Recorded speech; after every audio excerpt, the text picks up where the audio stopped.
Ito yung kawali na may ads sa YouTube at sa Facebook na hindi dumidikit ang anumang niluluto.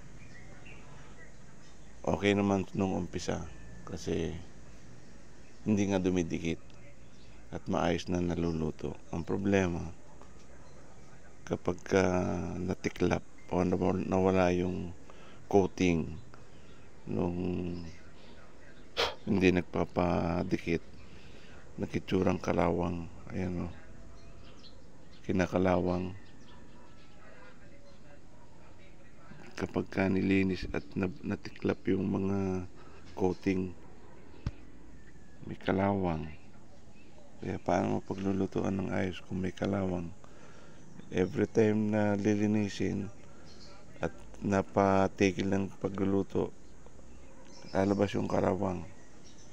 So yung kalawang, bagamat kailangan ng iron ng katawan, hindi naman tong klaseng iron ang dapat na isaksak sa katawan. At syempre didikit ito sasama sa niluluto. Itlog, gulay, halimbawa pritong talong, pritong okra, pritong isda. So sasama yung kalawang dyan. So hindi siya pang matagalan. Yung mangyayari nito, hindi na may sasauli. Gagawin na lang sigurong ihawan, lalagyan ng buhangin, tapos lalagyan ng uling, pag-iihawan na lang, o di kaya pakainan ng aso. Sayang naman, kaya lang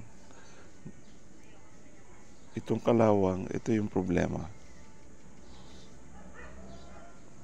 Baka siyang pumasok sa katawan, hindi magkakaroon ng kalawang ang katawan.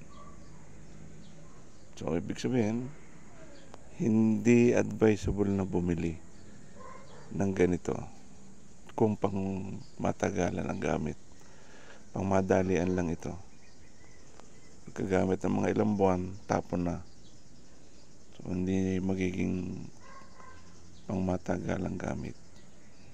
Sayang naman.